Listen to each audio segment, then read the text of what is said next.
Hello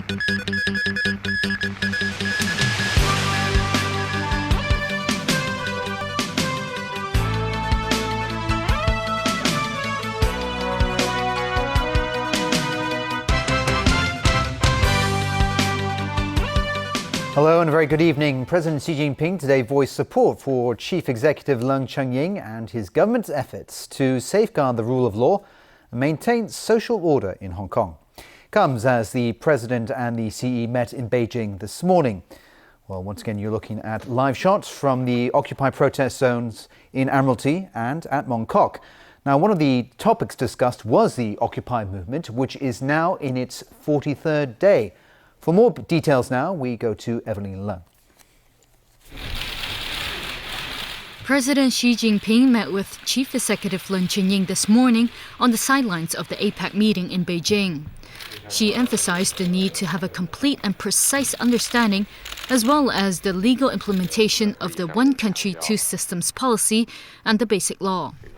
He said this is of great significance to Hong Kong.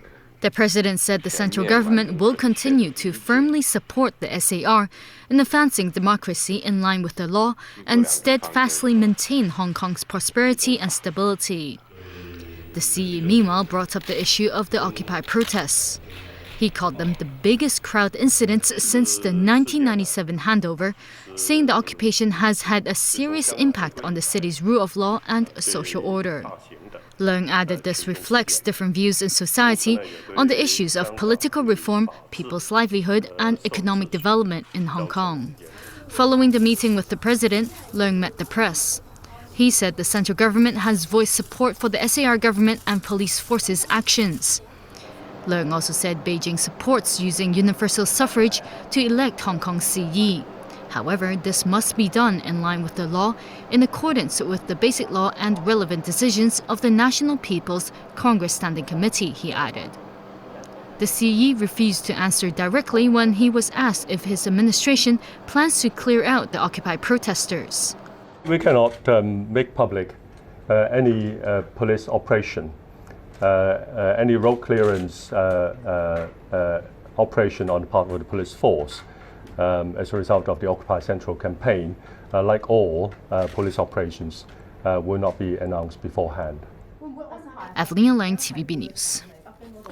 And the chief executive also said during the meeting that he had reflected the SAR's wish that the Shanghai-Hong Kong Stock Connect scheme could be launched as soon as possible. Leung Chun-ying said the central government attaches great importance to the scheme and a launch date will soon be announced by the relevant authorities. Speaking to reporters in Beijing, the CE reiterated the importance of maintaining the rule of law while Hong Kong continues to develop as a financial centre.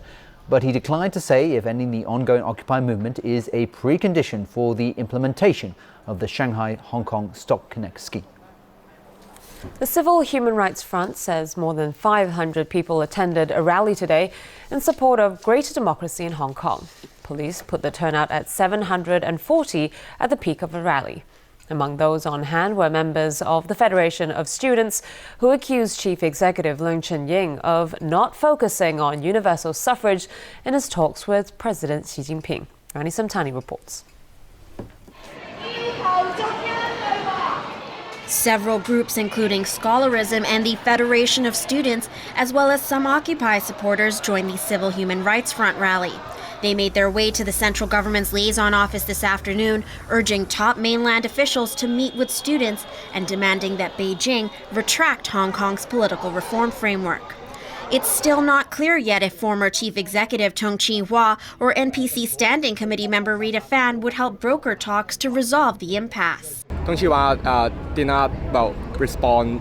He did not clarify that whether he will make the arrangement. So we also reply his letter asking him to clarify that point. So if they really would like to carry on their duty, and that would be one of their responsibility to deliver a message of Hong Kong people. This is a very humble request of the students. And the fact that they request for a dialogue shows that at least they respect the legitimacy of the central government. Regarding the chief executive's meeting with President Xi Jinping today, student leaders accused Leung Chun-ying of focusing more on the Shanghai-Hong Kong Stock Connect scheme and economic development instead of political development. Political commentator Johnny Lau said Xi's comments about democratic development in accordance with the law reflects Beijing's tough stance on political reform in Hong Kong. Lau said it is unlikely that the central government will change its decision. Meanwhile, a group in support of the police lined up along the protest route to express their dissatisfaction with the pro-democracy marchers. Around 20 members of the Defend Hong Kong campaign called on Occupy protesters to end their campaign and surrender to the police. Police were on hand to separate the two groups to prevent any clashes. Police closed one lane of traffic for the demonstrators as they marched to the central government's liaison office.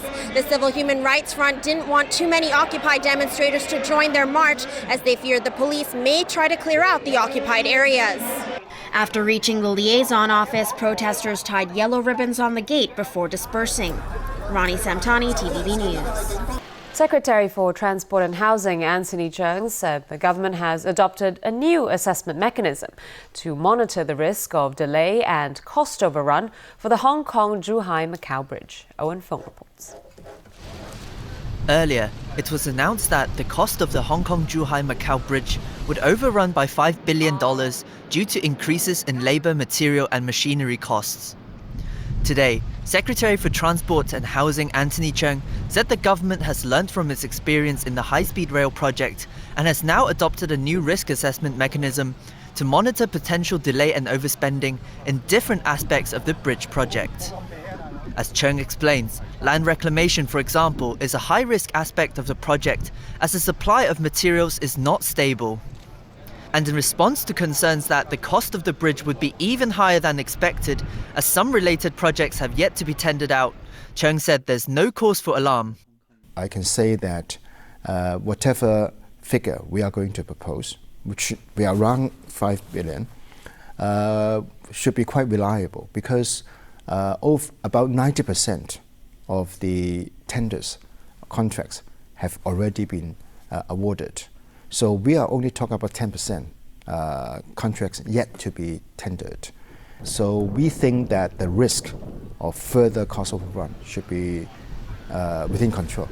And in any case, we will have some contingency funds included in our revised figure. There are also concerns that due to legal complications, the co-location of immigration and customs facilities for both Hong Kong and the mainland at the West Kowloon terminus may not be feasible. The Secretary for Transport and Housing said there are different options for the co-location arrangement and they're being assessed. Owen Fung, TVB News. And that's the news for tonight. Thanks for watching. Good night.